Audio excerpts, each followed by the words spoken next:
গাড়ি দুর্নীতি মামলায় ইডির পঞ্চম তলব প্রত্যাখ্যান কেজরিওয়ালের।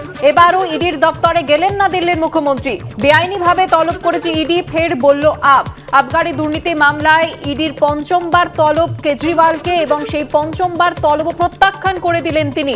এবারও ইডির দপ্তরে গেলেন না দিল্লির মুখ্যমন্ত্রী অরবিন্দ কেজরিওয়াল। বেআইনিভাবে তলব করেছে ইডি, ফের বলল কেন্দ্রীয় এজেন্সির পঞ্চমবার তলব। আবগারি দুর্নীতি মামলায় ইতিমধ্যেই নাম জড়িয়েছে দিল্লির মুখ্যমন্ত্রী অরবিন্দ কেজরিওয়ালের। তাকে পঞ্চমবার তলব করা হলেও যেমনটা জানা যাচ্ছে সেই তলব তিনি প্রত্যাখ্যান করেছেন ইডির দপ্তরে। এবারও গেলেন না দিল্লির মুখ্যমন্ত্রী। আপের তরফ থেকে বলা হয়েছে বেআইনিভাবে ইডি তলব করেছে।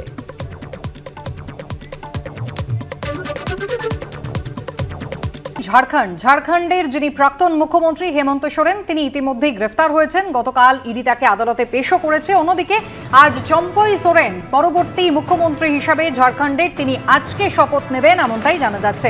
বিস্তারিত জানতে আমরা সরাসরি চলে যাব, আমাদের প্রতিনিধি ব্রতদীপ ভট্টাচার্য রয়েছেন আমাদের সঙ্গে। ব্রতদীপ, একদিকে হেমন্ত সোরেন তার আইনি লড়াইয়ের প্রক্রিয়াটা জানতে চাইব, এবং তার পাশাপাশি চম্পই সোরেন যিনি আজকে দুপুরবেলা যার শপথ নেওয়ার কথা, সঙ্গে তার প্রয়োজনীয় সংখ্যা রয়েছে তো?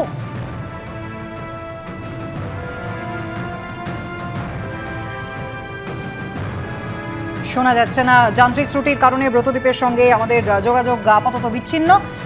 আমরা যোগাযোগ করার চেষ্টা করব ব্রতদীপের সঙ্গে। তবে ঝাড়খণ্ডের পরবর্তী মুখ্যমন্ত্রী হিসেবে আজকে চম্পই সোরেন তিনি শপথ নেবেন, এমনটা জানা গিয়েছে।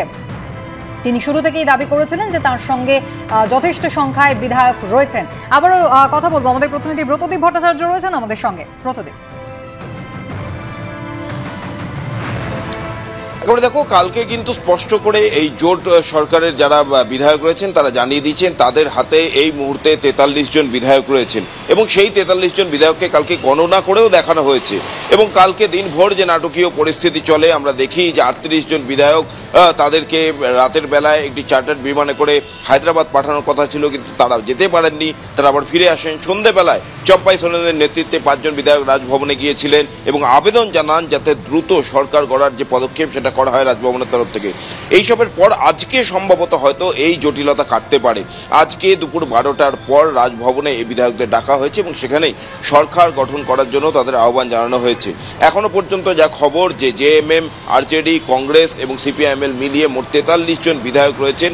যদিও যেদিন হেমন্ত সোরেন গ্রেপ্তার হলেন সেদিন এই জোটের তরফ থেকে জানানো হয়েছিল 47 জন বিধায়ক এই সরকারের পক্ষেই রয়েছে।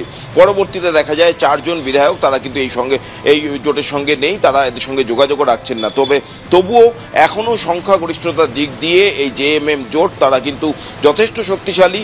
43 জন বিধায়ক রয়েছেন এবং সেই 43 জন বিধায়ককেই নিয়ে আজকে তারা রাজভবনে যাওয়ার কথা এবং সেইখানে গিয়ে সরকার গঠন করার কথা। যে সরকারের মুখ্যমন্ত্রী হতে চলেছেন সম্ভবত চম্পই সোরেন। গতকাল রাতেও কিন্তু আমরা দেখেছি যে 38 জন বিধায়ক তারা ফিরে আসার পর তাদেরকে সার্কিট হাউসেই রাখা হয়েছে এবং সেই সার্কিট হাউস একেবারে পুলিশের নিশ্চিত নিরাপত্তার ঘেরাটোপে একেবারে ঘিরে ফেলা হয়েছে। আজকে কিছুক্ষণ পরে এই 43 জন বিধায়ক একসঙ্গে তারা রাজভবনে যাবেন এবং সেইখানে শপথ গ্রহণের যে কাজ সেগুলো শুরু হবে। তার পাশাপাশি তোমায় জানাই, হেমন্ত সোরেন গতকাল আমরা দেখেছি আদালত তাকে 1 দিনের জন্য জেল হেফাজতের নির্দেশ দিয়েছেন। আজকে ফের ইডির যে আবেদন ছিল তাকে নিজেদের হেফাজতে নেওয়ার, সেই আবেদনের শুনানি হবে। অর্থাৎ একদিকে যখন সরকার গঠন নিয়ে যে জটিলতা, সেই জটিলতা কাটার একটা ইঙ্গিত রয়েছে, ঠিক তখনই হেমন্ত সোরেন তার ভবিষ্যৎ কি হতে চলেছে, তিনি ইডির হেফাজতে যাচ্ছেন কিনা, না আদালত কি পদক্ষেপ করেন সেটা নিয়েও কিন্তু একটা প্রশ্নচিহ্ন থেকে যাচ্ছে। সব মিলিয়ে ঝাড়খণ্ডের এই পরিস্থিতি, ঝাড়খণ্ডের এই সরকার নিয়ে যে ডামাডোল পরিস্থিতি তৈরি হয়েছে, সেটা আজকে তার নিরসন হবে কিনা সেটা আর কিছুক্ষণ পরেই হয়তো জানা যাবে। ধন্যবাদ।